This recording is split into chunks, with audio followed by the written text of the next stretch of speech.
Yo, what's up, guys? Teacher Paul up here. And the craziest thing happened. Well, maybe not too crazy because, you know, the crazier thing would be if Italy had won 9-0. That would be a crazier thing. But yesterday, Italy played against Norway. And this was the results 4-1. I'll be honest with you, at first, I didn't know and I didn't know if Norway was going to pull it off again because the first time they played against Italy during the World Cup qualifiers, they won 3-0. And I was wondering, are they going to pull it off again? Score three times against Italy in their home turf? I don't know. When Italy scored in the first 11 minutes, I thought, dang, Italy came to play some real game. First half was entertaining. Norway didn't have a lot of opportunities. They tried, Holland wasn't also very visible in the first half, but then the second half started and things got crazy from the very beginning. I watched the whole game and dang, the second half was good. I don't know what the coach told the team, but it definitely worked because from the get go, Norway started pressuring Italy, literally. And then Nusa came in and he scored the first goal. Right after that, just 15 minutes later, Erling Haaland came and showed why he is the number one striker of this 16 goals, right? Of this whole qualifier. That's crazy, man. He's averaging more than one goal a match in his career, which is above what Ronaldo, Cristiano Ronaldo had done. I saw the commentator say that Erling Haaland has like a 1.2 goal average or something, more than one goal average per game, while Ronaldo at this age, had 0.7 goals as an average. So Holland is crazy. The fact that he has scored every single match is insane. And this one he scored twice. Maybe he could have even scored a hat trick if he hadn't been subbed out. And then Jurgen came and just sealed the deal 4-0. So at first they won 3-0. And now in Italy's home turf, they won 4-1. They scored 7 times against Italy. And honestly, I didn't know if they were going to pull it off like that because it was amazing that they beat Italy the first time and now they beat Italy again. And I am convinced that Norway has an amazing chance of going at least further than last time. Last time they were in the World Cup was in 1998, which they pulled off the best results of their career, which was winning against Brazil. And now they're back after so many years, 27 years. Amazing to see. Congratulations to Norway. Here are a few stats. This is courtesy of Whiplash, who has been, you know, showing me and hyping me up to Norwegian football. And Whiplash says, so this is the largest goal difference in any qualifier ever. These are the records that Norway broke in this qualifier. They have 32 goals plus 32 goals in 8 games. That's absolutely insane. If you put that into an average, it's around 4 goals per game. In 8 games, that's 32 goals. That's 4 goals per match, which they have been doing, which is absolutely crazy, including against Italy. Last match they played Estonia, it was 6-0. That's crazy. Holland has 16 goals in 8 matches, beating Kane on second that had 8. So that's absolutely insane as well. That's also an average of 2 goals per match. This was the biggest loss for Italy at home in over 40 years. Courtesy of Norway, just handed it to them. Here's your biggest loss. That's crazy. And I don't want to celebrate that Italy lost because, I do support Italy when Brazil is out of the World Cup. Um, but it's crazy to think that Italy, four-time champion, is struggling to go to their third World Cup. They missed out on 2018, they missed out in 2022, and they are almost missing out in this one. If they don't win the playoffs, they'll be out of the World Cup for the third time. And that's due to Norway being just such a good team because Italy did well. Italy didn't lose any match except for Norway, which is crazy also that Norway was so good that Italy had to be forced to win against them 9-0. That's crazy. That's absolutely insane. They didn't lose any other match. They only lost against Norway. That's absolutely crazy to think, because Norway, they have been in the World Cup only 3 times. And now it's their fourth time, and I'm seeing this as their best phase ever, to be honest with you. The fourth fact is Norway is playing without their captain Odegaard in the last 2 games. That's absolutely insane. That's crazy. And also, when Holland was subbed out, I thought to myself, well, is it time to see if Norway can play without Holland? And yeah, they scored a fourth goal without Holland. So in my mind, I thought maybe Holland is a big part of why Norway is huge right now. And a shout out to, there was a picture or a video, I don't know, I didn't see it, but the commentator mentioned that Holland was caught going to fetch 70 cheeseburgers for his teammates, which is funny. And he's such a great person, he was fetching food for his teammates to celebrate the win against Estonia. Did you guys see that?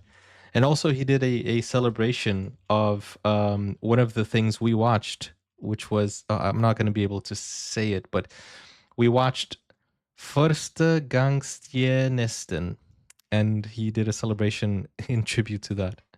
But anyways, guys, this is absolutely insane that, Norway is this good. This phase of theirs is just absolutely insane. And as I was saying, Holland, I thought he was one of the biggest reasons Norway was doing what they're doing. The same as we saw Mbappe during the World Cup. He killed it in the finals last year. I mean, last World Cup.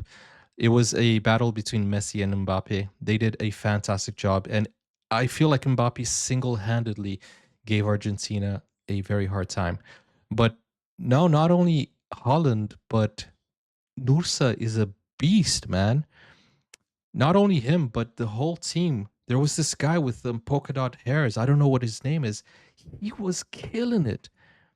Dang, they were good. They were really good. Even the goalkeeper, he was doing very well. And after watching a few matches, even I saw the Brazil versus Senegal match. Brazil doesn't look that good. Honestly, I don't know how far Brazil is going to go, but um, when I saw Norway play, they looked very good. And a shout out also to Luxembourg. Dang, they deserved to score against Germany, which I also watched. So um, we're watching a lot more football now, which I normally do when World Cup is approaching. So maybe we can even do a few things like a watch along party for the football, especially for the World Cup. And honestly, here are the teams that I will support. I'm gonna support Brazil, first place. I don't want to support Italy, but I should. So Italy, I'm gonna put in third place. So Brazil first place, England second place, Italy third place, and then my fourth place is gonna be Norway, and then fifth place is gonna be the Netherlands. That's the ones I'm gonna support, and then sixth place South Korea. Just because of the challenge that I have here, and those are the top football teams that I support. Top six. Let's see who's gonna win. At least one of them, should win. Obviously, I want Brazil to win, but if that doesn't happen, then let's see if England can get one, because I gotta support. It's coming home. But anyways, I do wish the best of luck for Norway, and I think they have a real big potential. Like honestly, it's absolutely insane how they have been killing it. And as I said, to be honest with you, when I watched the first half, I was like, maybe Norway isn't as prepared as I thought they would be, because okay, they played against Estonia. They played against what were the other teams? Let me quickly cheat over here. They went up against uh let's see here. These are the last few matches. So Norway went up against Estonia. They tied against New Zealand. They won 5-0 against Israel, 11-1 against Moldova.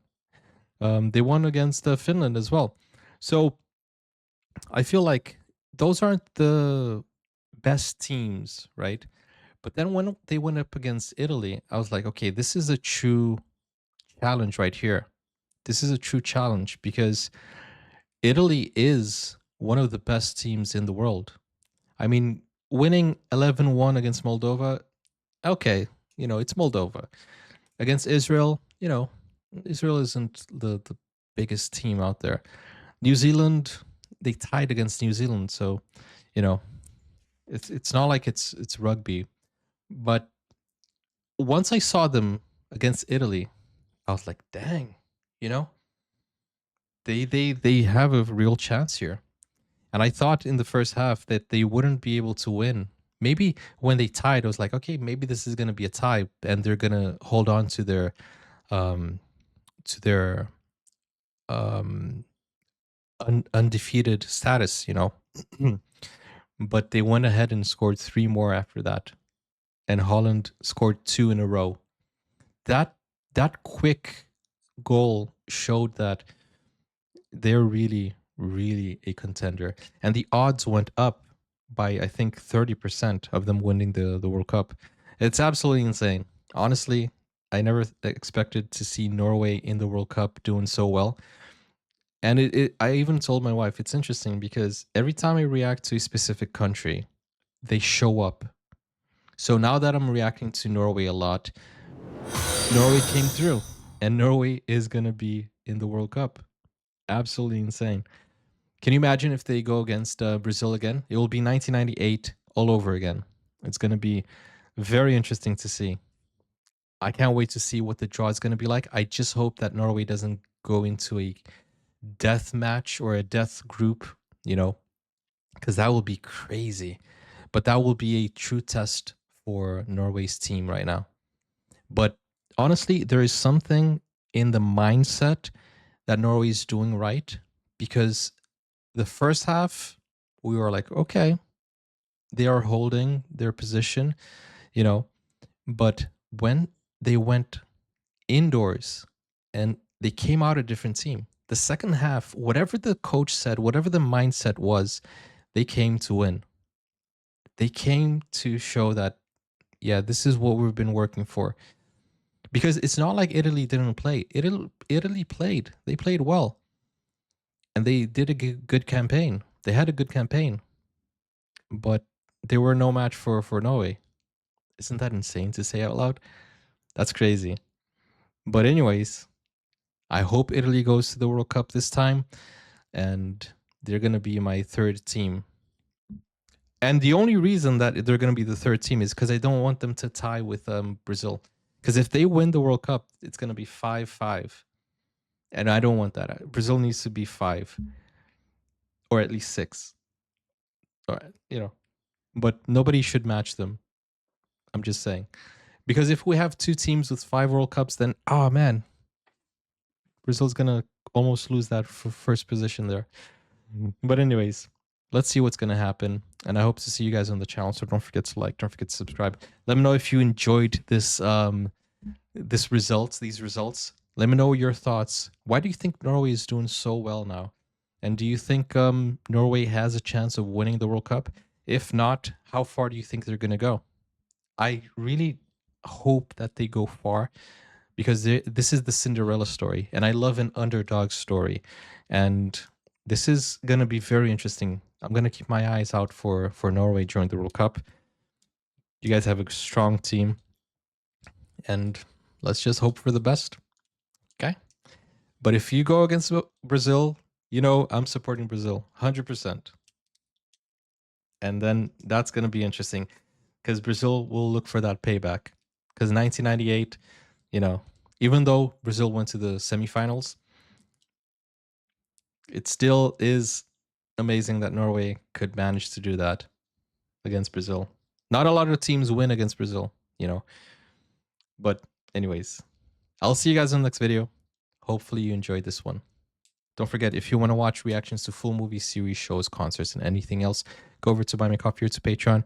And I think I'm going to start doing watch-alongs for sports too, especially during the World Cup. I have to watch those matches. So it will be available for the Patreon members and the Buy Me Coffee members to watch as well.